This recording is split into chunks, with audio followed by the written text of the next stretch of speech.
देखो। अच्छा ये बताओ, पहले तो लाभ को किस अनुपात में बांटा जाता? पूंजी और समय के गुणनफल के अनुपात में। यदि पूंजी सॉरी समय अलग अलग है तो उनका क्या करेंगे? गुणा। और अगर सेम है तो क्या करोगे? छोड़ दिया जाएगा। लिखो।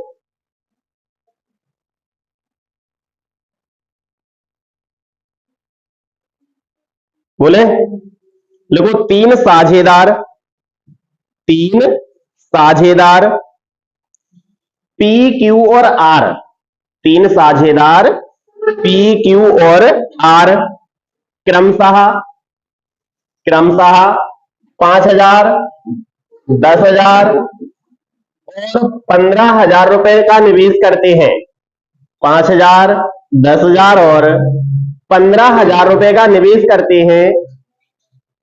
5,000, 10,000 और 15,000 रुपए का निवेश करते हैं। 2 वर्ष के अंत में उन्हें 2 वर्ष के अंत में उन्हें कुल 2 वर्ष के अंत में उन्हें कुल 12,000 रुपए का लाभ हुआ। 2 वर्ष के अंत में उन्हें कुल 12,000 रुपए का लाभ हुआ। तो क्यू का लाभांश कितना है? क्यू का लाभांश कितना है? इतना सस्ता तो हो नहीं सकता। 4,000 आएगा। कान खोल के सुना करो। 12,000 कहा था।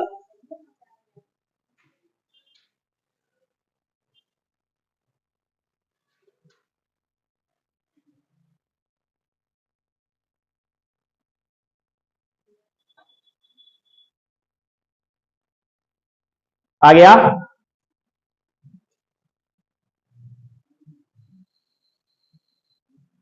देखो, पी क्यू और आर 3 लोग हैं।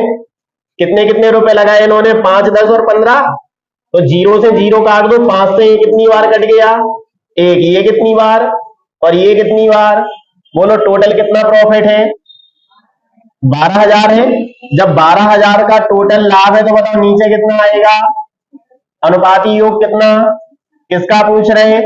कितने का गुणा? 2। 6 से कितनी बार कटे? 2 दूनी कितना आ गया? 4,000 रुपए। क्लियर है?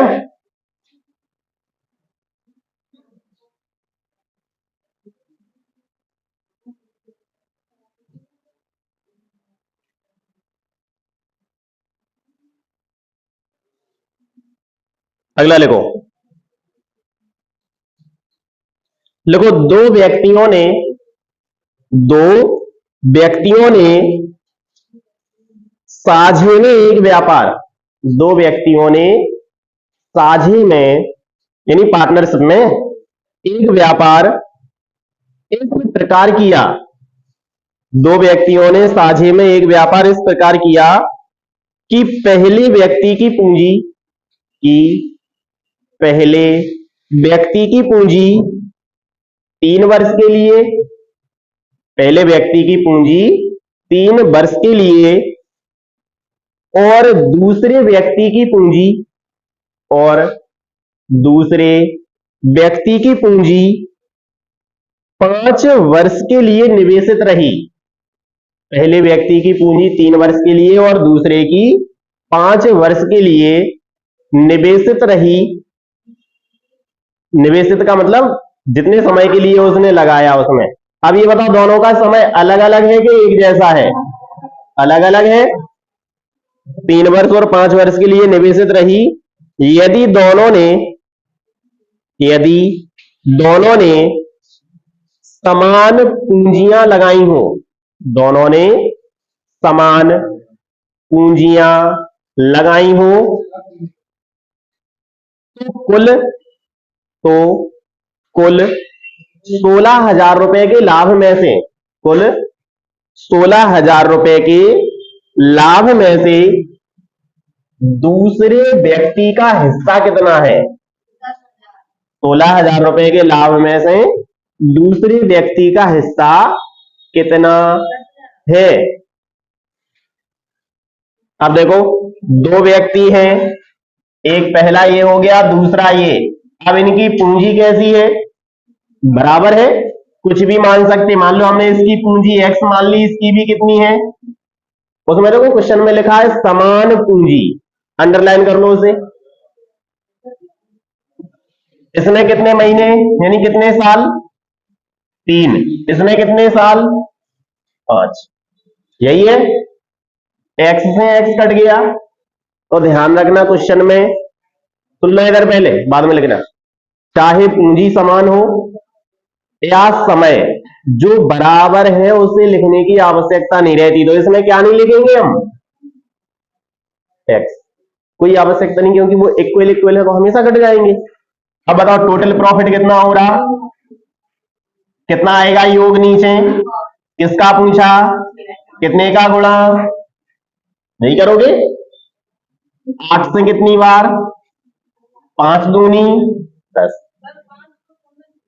हाँ तो समय ही तो आएगा ना, पूंजी x मान लोगे, अनुपात बनाना ना, x से x कट जाएगा, इधर 3 बचा। हाँ बिल्कुल, हमने क्या कहा था, जब समय एक जैसा है तो छोड़ना है, अलग अलग है तो गुणा करना। हमने देखो शायद पहला नोट लिखवाया होगा, यही लिखा, समय अलग अलग है तो गुणा करना और एक जैसा है तो छोड़ देंगे, उसे कोई आवश्यकता नहीं है। क्लियर है आप लोगों का सबका? हाँ हीरो, लिखो अगला फिर।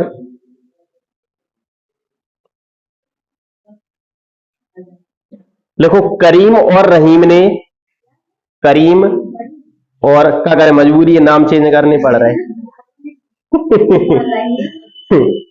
करीम और रहीम ने समान पूंजी लगाकर, समान पूंजी लगाकर एक व्यापार किया, समान पूंजी लगाकर एक व्यापार किया जिसमें जिसमें करीम की पूंजी, जिसमें करीम की पूंजी प्रारंभ के 8 महीने तक, करीम की पूंजी प्रारंभ के 8 महीने तक तथा रहीम की पूंजी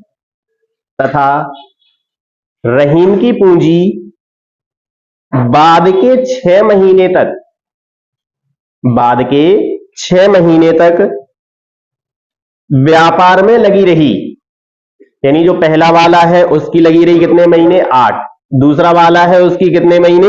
6 महीने तक लगी रही। यदि कुल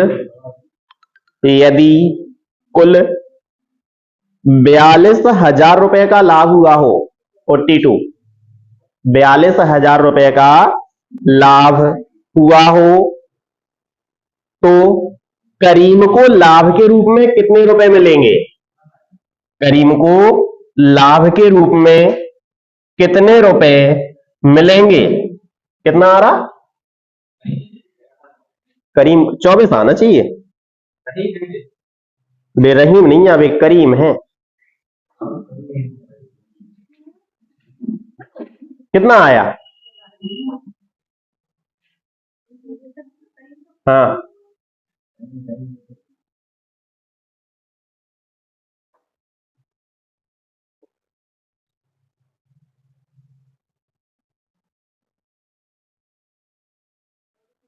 हाँ, आंसर आएगा 24,000। एक देखो करीम है और एक रहीम है, इसने कितने समय के लिए? 8। इसने कितने समय? 6। उससे कोई फर्क नहीं पड़ता, चाहे वो पहले हो या लास्ट में, उसका काम है केवल कितने समय तक लगा रहा। ये कितना आ गया? 4। ये कितना? टोटल कितना है? 42,000। 4 और 3 किसका पूछ रहे? करीम का। कितने का गुणा करोगे? 7 से कितनी बार? 6 बार। 6 का गुणा करो, 24,000 तो आ रहा।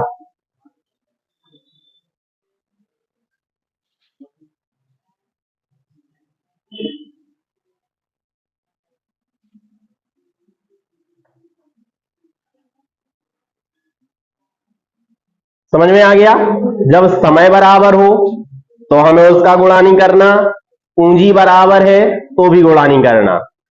और हमेशा जो प्रॉफिट है उसे किस रेशियो में बांटोगे? पूंजी और समय के गुणनफल के अनुपात में। पूंजी निकालना हो तो लाभ के नीचे क्या आएगा? समय। देखो इधर, और समय निकालना हो तो लाभ के नीचे क्या आएगा?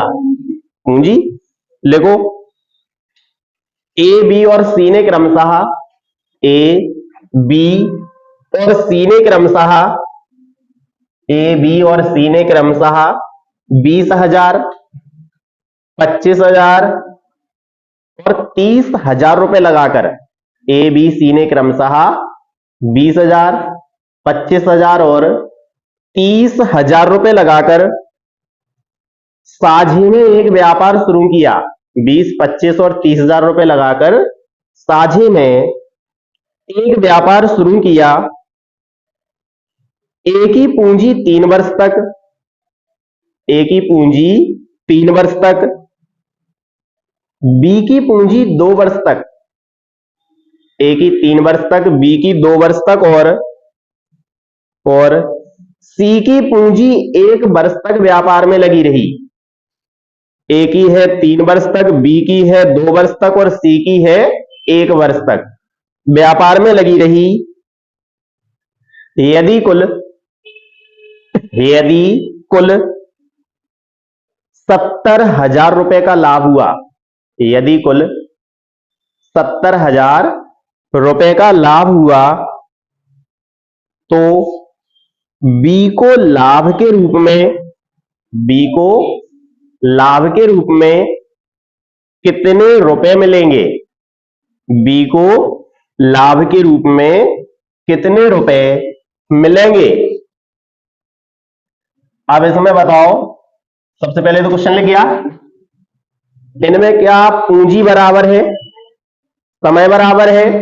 जब अलग अलग है तो हमें इनका क्या करना? अब गुणा। तो सबसे पहले ए बी और सी, ध्यान से समझना है। यहां पे कितनी कितनी पूंजी इन्वेस्ट करी इन्होंने? 20, 25 और 30। तो कितने जीरो कॉमन है सब में? कट गए। पहले क्या बचा? 20, फिर कितना बचा? 25 और फिर, अब बताओ ये तीनों किससे और कट रहे हैं? जब 5 से काट दोगे तो ये कितना हो जाएगा? 5 चौको 20, ये 5 बार और ये इतना। समझ में आया? अब बताओ इनका समय अलग अलग है कि एक जैसा? अलग अलग है, तो समय का क्या करोगे? ये कितने साल, ये कितने साल, ये कितने साल? 1 साल। गुणा करो जरा इनका, 4 तिया 5 दूनी 6 एकम। अब और कट रहे, ये 2 से कट रहे, लिखना बाद में। 2 से काटो कितनी बार? 2 से कितनी बार? 2 से कितनी बार? अब ये रेशियो बन गया हमारा 6, 5 और बोलो टोटल प्रॉफिट कितना था? 70,000। नीचे कितना आएगा? अब 6, 5, 11 और 3 किसका पूछ रहे? तो उसी का गुणा करोगे। कितने का गुणा करना? अब मान लो अगर इसी में ए का पूछा होता फिर कितने का करते?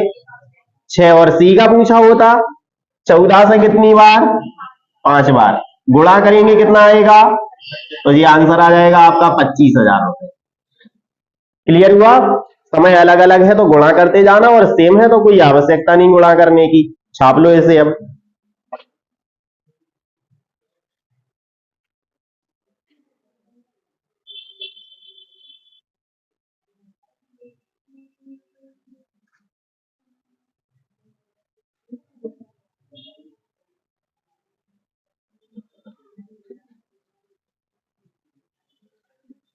लिख गया?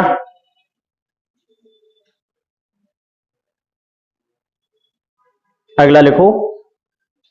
छाप लिया? लिखो, रमन और सौरभ ने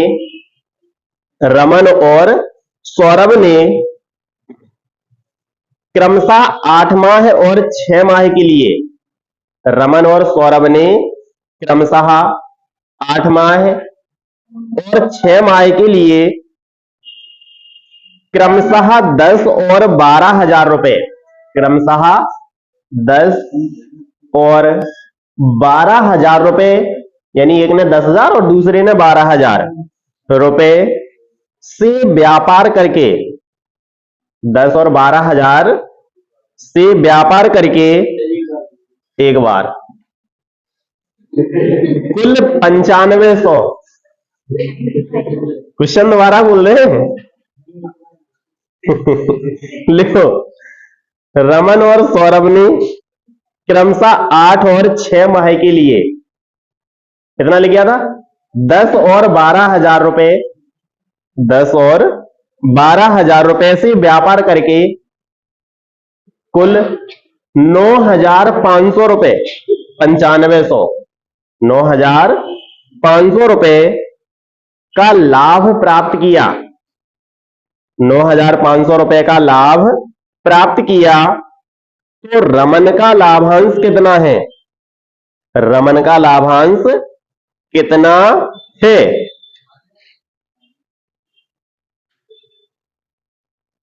इतनी स्पीड में नहीं बताया करो, नहीं तो बगल वाला डर जाए। है? हाँ,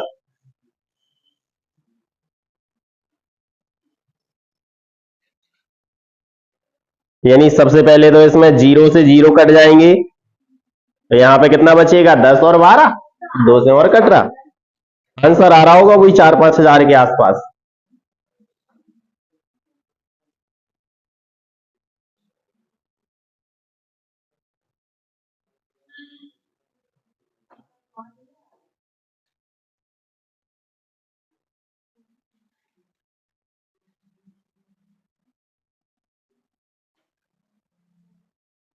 निखिल क्या कर रहे, 5,000 आ रहा, ओके।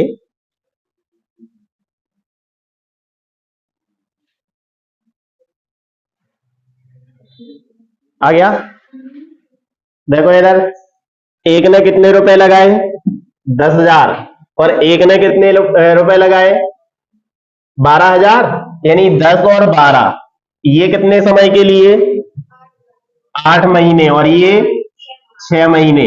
अब देखो ये 4 से अगर काटे तो 4 दूनी 8, 4 तिया 12, 2 से काट दो, 2 एकम 2, और 2 से ये कितनी बार, 3, गुणा करेंगे 10 एकम 10, ये कितना आ जाएगा, टोटल कितने प्रॉफिट है, 9500 रुपए का है, बटे में 10 और 9 कितना होगा, किसका पूछ रहे, कितने का गुणा, 10 का गुणा, 19 से काट दो कितनी बार कट जाएगा, 5 बार, गुणा करोगे कितना आएगा, 5,000 रुपए।